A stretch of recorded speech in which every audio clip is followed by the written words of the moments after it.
I have 3 more videos to knock out. It is 4 in the morning. Do you know where your children are? Okay, let's do this.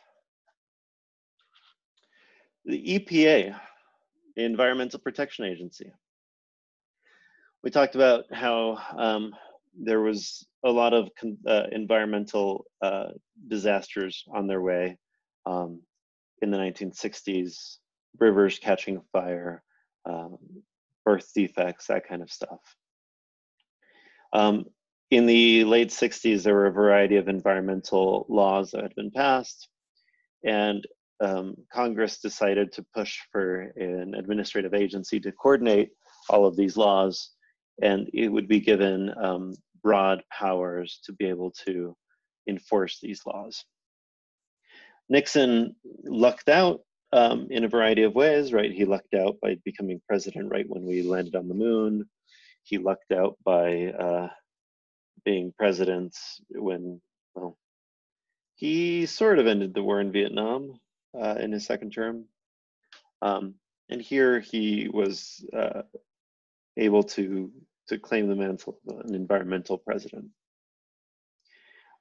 which is actually in the Republican Party's history, right? Teddy Roosevelt was an environmental president pushing for national parks in the early 1900s. Although Harding, Coolidge, and Hoover in the 1920s were pushing for privatizing and mining all of those parks. So, you know, tomato, tomato. I don't even think that's appropriate. Okay, the EPA has employed several thousand people for decades now. It has an unparalleled record of success. It has eliminated lead and carbon, chlorofluorocarbons, lots of toxic substances. It has unquestionably made life in the United States better. A lot of people criticize it as being a political organization, however, and they criticize it for ignoring peer review or not seeking out science. And they also think that there's a lot of regulations that are really unimportant, right? So they think that maybe certain owls don't need to be protected, and some of these regulations are just red tape for the sake of red tape. Among the accomplishments the EPA has managed to get done in its 50 years is improved air quality, removing of lead in toys and paints, increasing tests on fuel economy, banning DDT and other pesticides, improving water quality, drinking water, banning toxic substances and hazardous waste, removing lead from gasoline, arguing that we have a right to know in our products that we purchase, banning certain ozone depleting chemicals like chlorofluorocarbons, addressing oil spills, helping stop the acid rain, which was a big environmental concern that now no longer seems to be an issue, thanks to early action. Improving emissions standards, classifying secondhand smoke as a known cause of cancer, marking radiation as unsafe, mercury and air toxic as unsafe, and carbon dioxide from power plants as problematic. So lots and lots of accomplishments. In the past couple of years, the Environmental Protection Agency has seen 95 rollbacks in certain standards. The New York Times has an awesome article on this that is pretty depressing about how we've relaxed mercury in our water laws, and how we've relaxed in environmental species protections, and how we've sort of gutted the Clean Air Act and a bunch of these other environmental policies. Okay, that's action in the United States with respect to the environment. Internationally, there's a bunch of agreements. The Council of Parties is this international meeting that happens every year. There's something ironic about the most environmentally conscious members of governments all over the world, traveling to various places via plane to address climate change. But we've been doing this for 20-something years. And in 1995, we started in 95. By 97, the Third Council of Parties came to an agreement to try to decrease emissions 6 to 8% below 1990 levels at some point in the next 20 years, 10 or 15 years. Lots of countries joined, very few actually met their obligations. Some joined and then pulled out, like Canada. Russia managed to meet their standards because they had an economic collapse in that time period. But yeah, that was the Kyoto Protocol that was negotiated by Clinton and not passed by Congress. The idea was to try to have some action. It was criticized as being extremely weak because 8% below 1990 levels was still going to yield significant global warming. There are certain amendments to try to make it stronger, but in the end, a lot of countries just pulled out. There's another big event in 2009 in Copenhagen that ends up falling apart because poor countries like India were arguing that they should have a right to pollute as much as the United States and other developed countries did in their past.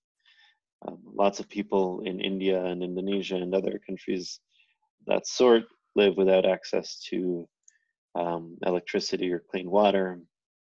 And so they argued that it was only fair that they should be able to do the same thing to their environment that the United States and other countries had done in the past. But because that tanked a really, really promising negotiation in 2009, in 2015, the Paris Agreement was purposefully designed to be a volunteer peer pressure weak agreement. The idea being that we would try, every country would try to limit their emissions as much as possible. We'd give a couple of $1 billion to poor countries to try to help them not build coal power plants and instead build more expensive renewable energy power plants.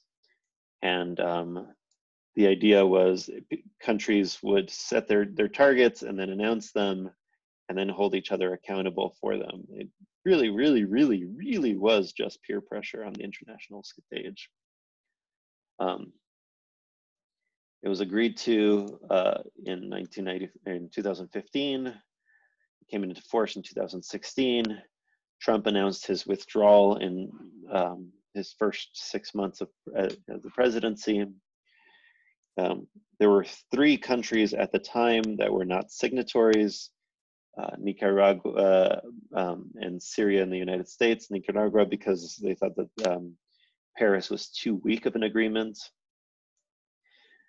They decided that they didn't want to be on the same list as the United States and Syria. Syria, of course, being in its own civil war, which we've already talked about. And so Syria and Nicaragua eventually decided that they didn't want to be associated with us, and they pulled out of the Paris Agreement, or sorry, they joined the Paris Agreement, leaving us alone in the world as the only country that was not in the agreement. Will Paris meet its targets? The answer is no, not even close. The processes are binding, but the goals, the actual numbers are not. The pledges of all countries currently would still have us increase global temperatures by many degrees, so about 8 degrees Fahrenheit, 3.5 degrees centigrade, which is a degree better than business as usual, but it's still pretty horrific in terms of the consequences we'd expect. So it would not meet its targets currently. But the whole idea was just to get a starting, something that we could build off of and make better as time went on. In 2016, 17, 18, 19, we've tried improving and tightening the Paris Agreement internationally. We'll see if they meet this year. It might be a digital meeting. So, Environmental Protection Agency is a regulatory agency in the United States, which did a lot of really important work. That is probably the reason most of you don't have birth defects. It has some criticisms, and some people think it's too political. And recently it has been gutted. I didn't talk about Scott Pruitt or the person that replaced him, but essentially the people in charge of the EPA making the big decisions aren't big believers in climate change, or at least big advocates. And international agreements like Paris aren't gonna solve the problem. They're not even in the same ballpark. We can't get everybody on the same page, but they are a step.